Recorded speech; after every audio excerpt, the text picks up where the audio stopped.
Hi everybody, my name is Doug Upchurch. I'm the Chief Learning Architect for Insights. My colleague and client Lara Anderson from Nike is here with me today, and we want to talk with you about developing leaders on the human level.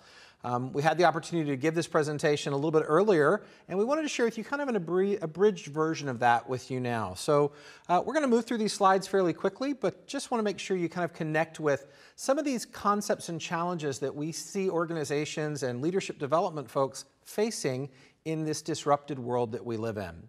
So Lara and I both live in Portland, Oregon, and we have been in this industry for many, many years. But when we come to these events, we often forget about the humanity that's around us. And we want to just invite you to think about the people in the room, the people that you work with, not just as colleagues and conference participants, but really about human beings. You know, there's a lot of things happening in our world these days, and we talked a little bit about what are some examples of good leaders in your experience in your life, and what were those traits that made them great human beings as well. And we heard things like trustworthiness and listening and authenticity and really being able to connect on a human level. But at the same time that we're connecting with these leadership traits, in our organizations, we heard lots of things from our audience today about the challenges that they're facing. Reorganizations, restructuring, challenges with being able to manage with a new leadership, and these disruptive changes that we're all facing. We know that it is absolutely some of the greatest times in our world and some of the more challenging times. And whether it's the fact that technology is allowing us to be more connected, or that revolutionary advances in healthcare, so many things are happening. Global literacy at its highest rate. And yet at the same time, we're experiencing lots and lots of disruption and this level of change that we're facing. And how does it affect us, not only as business leaders, but as learning leaders? How do we prepare our people for this kind of change and leading in this kind of change as well? You know, I bet many of you woke up this morning, before you ever got out of your bed, you actually checked your phone. You know, we use our currency of attention so often on things without even thinking. You know, whether it's how many times we check our devices or how many times we connect to technology. Hopefully none of you have this as your family dinner experience, by the way, where you're not looking at each other, but you're looking at your devices instead. You know, we know that as well in the future, 38% of jobs are going to be replaced by robotics and AI over the course of the next little while. And that's a bit of a scary concept for us when we think about what does it mean to lead in this kind of an environment. Some also very interesting statistics that we've been finding about how people show up in the workplace. You know, absenteeism is lost 4 days a year per employee. But what about presenteeism? Those employees that are actively disengaged but still show up at work, 60 days lost of productivity per employee with presenteeism. It's crazy. Additionally, we're living in these echo chambers today where we're not really connecting or hearing from the people that are different than us. We're polarizing into different corners of political ideologies or philosophical ideologies. And in the organization, we don't have room for that. How do we integrate people in that regard and bring people together? This data here came from some research on Cigna. It's a loneliness survey that they did earlier this year. And you might wonder, why is a health insurance company doing research on loneliness? Well, they actually believe that it's a greater health threat than obesity and alcoholism combined. In fact, the chief medical officer said that he felt like that there was actually more, a role that workplaces and employers could play in addressing this issue. And we kind of agreed. What can we as leaders do in this changing workplace? Now, when we think about the changes that we're facing, whether it's matrix organizations, hyper-matrix teams, the changing nature of collaboration as well, having to really focus on bringing everything together all the time. Communication is the job for most of us, that human-to-human connection. Additionally, we've got new generations of leaders in our organizations with new needs and new types of skills that we may not know how to best leverage in their leadership capacity. Now, there's lots of trends happening from a digital workplace, whether it's the scandals requiring more integrity or the devices or the technologies that we use to collaborate. I mean, I can get calls from my colleagues on my watch. I mean, it's crazy to think about how that's impacting how leaders lead in this digital world. But what does that mean for us as we develop leaders of tomorrow? Well, there's a lot of research about the world of leadership changing. In fact, historically, leadership has always been about business. And we would say it will still be about business skills, business acumen, results, delivering on results, leading change. But it's also about digital. How do we lead in a digital world? How do you lead your people when they're in 10 time zones across the world on a team? How do we do that through technology? And more importantly, how do we maintain the human connection that we need as leaders? The authenticity, the empathy, the curiosity in the midst of this disruptive world that we're in right now. Now, a couple of reports that have come out. One was the Google Oxygen Project report, talking about the fact that being a nurturer, being a communicator, and even empathizing with people is are two of the top skills that kind of reflect the humanity of a leader. We would even say that empathy and resilience are the two top skills to produce trustworthiness and competence, perceived competence in leadership. Now, empathy is new for many of us. In fact, in some ways, it's not even been on the leadership radar map, if you will, since 2012. It was the first time that it showed up as one of the top leadership competencies in 2012, but we do still have a perception problem here, right? We've got 92% of CEOs say that their organization is empathetic. Problem is only 50%, the employees, when they're surveyed, only 50% say that their CEO is empathetic. Very interesting kind of dichotomy that we're dealing with in terms of how do we ensure that our leaders are showing empathy in their organization. Now, resilience is another topic that is important, a human skill that we need to develop in our leaders. And it is about this idea of how do we recover from difficult circumstances, and also how do we learn from these challenges that we go through. Now, when we look at resilience, it is absolutely one of those kind of two-part topics. It's about how we regulate our emotions as we deal with them and how they show up. And it's about our self-efficacy, our belief in ourselves. You might have heard topics such as the growth mindset versus the fixed mindset. The growth mindset says that we have to work hard to get through things. The fixed mindset says we have a limited capacity to do that. Unfortunately, the fixed mindset is what limits us when we face adversity. A growth mindset says we can work harder to get to that space. And the bottom line is it's all about authenticity. Now, when we think about what that means for us as learning leaders, our job is to build not just better employees, but better human beings. These are skill sets and traits that are beyond just those that are needed in our organization, but the skill sets that are needed in the lives of the humanity that we are in our organization. And in fact, it's more than just EI or EQ. It's living beyond that in many ways. And it has an exponential impact. If you think about what we do to develop leaders, we're developing at the individual level. Good leaders that are human, that are more empathic, more resilient, will create more empathic and resilient teams and organizations. And it then impacts the friends, the family, the community. And truly, it may be one of the ways that we can change the world as learning leaders. Now, we've been doing some work on this with a partner of ours, and we've even believed that there's some specific places where we need to think of human skills as they connect to digital. So how do we lead with heart over technology? How do we balance the role of technology and human, making sure we're managing our screen time, both as leaders being role models of that, but also thinking about how that all plays? Well, today we asked some of our audience about what were some of the leadership trends that they were seeing, and we heard things like empathy, we heard things like curiosity, connection, really making personal connection, and even trust. These are certainly some of the skills that we've been wanting to develop in our leadership development programs that you see here now in the presentation. Well, I'm really honored that we were able to work with one of our clients, Lara Anderson at Nike. And one of the things that we have in common with our programs is this whole focus on self-awareness. And we believe that, as Carl Jung said, nothing happens without first this kind of step in self-awareness. No advancement, no achievement of mankind doesn't begin without that first. So I'm really honored to have Lara Anderson with me, and I'm going to welcome her to come and share with you about her program that she's been doing. Great. Lara? Thank you, Doug. You bet.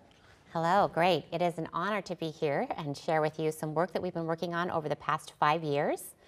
The Global Leadership Development Program, in a nutshell, is a 2-year rotational program that also has a 2-year robust curriculum all around leadership.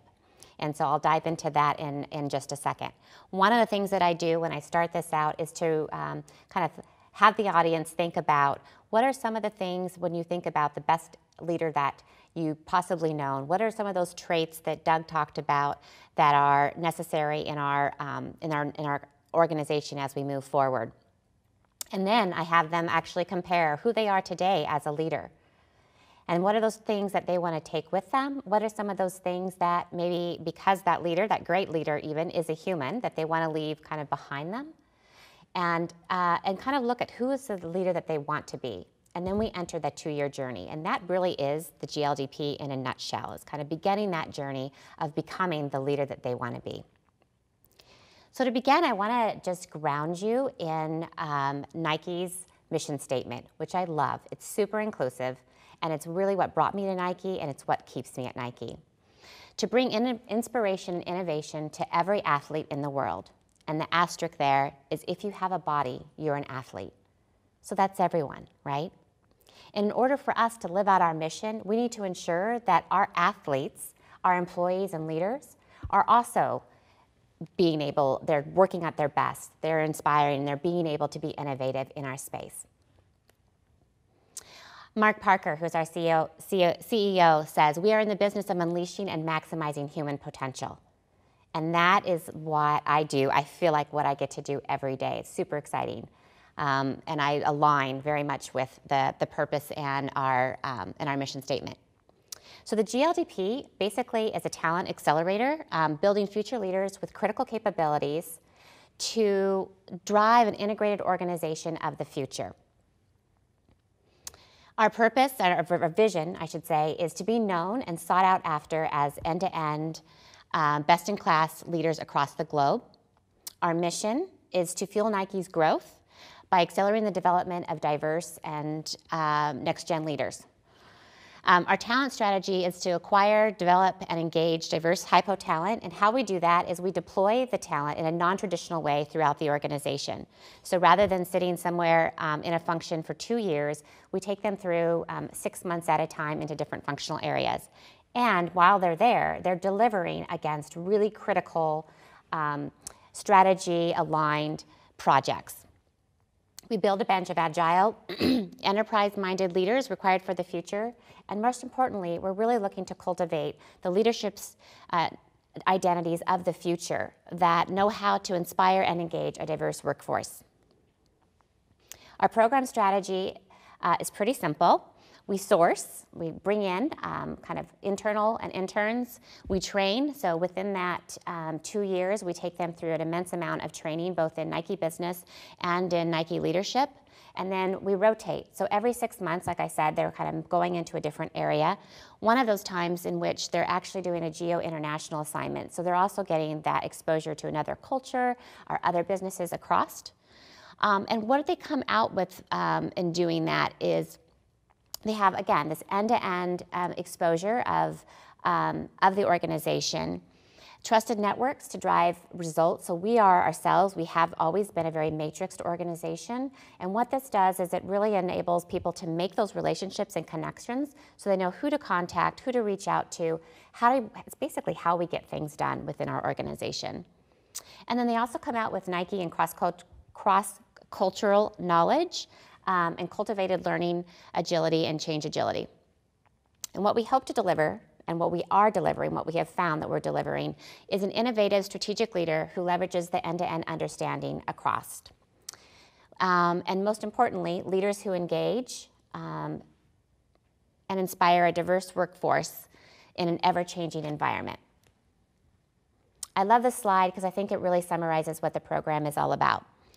This is the bottom, you'll see the traditional 8 years that somebody typically goes through. In Nike, you can have several different careers, several different roles. About every 2 to 3 years, people are changing roles. And so a traditional career path would be that you would go and change roles every 2 years. And then we would give you some sort of leadership development during that time, assuming that you're kind of moving up and managing people and so forth. What we've done with the GLDP is accelerated. So we've kind of just shrunk that time time frame down to 2 years. And during that time, we take you through the 4 functional areas. And also during that time, during the 2-year periods, we're also taking you through a robust leadership curriculum. So these are small, I should mention, these are small cohorts that are actually coming together. And what we're doing is on a monthly basis, we're actually getting together and actually taking through this leadership curriculum. So there is a lot of reflection, there's a lot of learning that happens during that spaces, and there's a lot of really connection and bonding that takes place. We also have team-led development sessions that take place, so they're facilitating some of these as well. We have senior leadership lunch and learns, mentor engagement, so they're assigned a mentor throughout the 2 years that they go through, and then they have one-on-one executive coaching as well. Some of the experiences that they go under, I'll just quickly go over, is the expat assignment for 6 months, and then there's kind of some pillar experiences at Nike. One is a factory tour, one is a DC tour, and one is a retail experience. It's kind of the 3 legs on the stool. These are the rotational areas that we go through. And this is the program timeline, just kind of goes through when it started, which started in 2013. We've had about 35 people go through so far. This runs in our operations organization. So this is one program that has been launched in our operations area, and there are several others that are taking place in other functional areas kind of based on the framework of this particular program. So I just want to talk just briefly about the leadership curriculum, because this is where I really feel that the game changer is. During the first year, we spend 1 whole year really focused on self. So we've called it Leading Self. Insights plays a major role in that, and actually we roll that out in our very first week at onboarding, along with personal transition and some other interventions. And over the course of 1 year, we're looking at all sorts of things. We're building the self-awareness, right? So what are our strengths? Where do I sit on the EQ spectrum? What are my strengths and opportunities? And we do that so that, 1, we can get out of our way and lead effectively, and we can begin to know what our strengths are, what are our opportunities, and really become an effective leader, starting with ourselves. The second year, we really focus in on leading others. So Insights again joins us with the transformational leadership. And then we do deep dives into Nike's Manager Excellence Framework. And so again, we're spending those months after months we're getting into those workshops and going into the Nike's philosophy, having conversations, having scenarios, things of that nature to really ground them in what it means to lead others with the knowledge of who they are. This is just a quick slide to show that in the past, I think we've focused a lot on kind of that functional leader. And what we're really trying to develop, and as we've grown, we've kind of began working in these silos.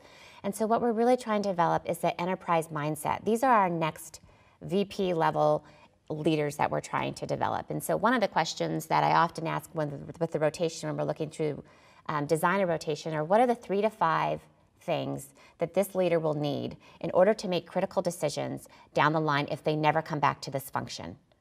And that really sets the tone for what that rotational experience should be, so that when they leave there, they understand what those functions' needs are, they understand the agendas, and they understand the challenges.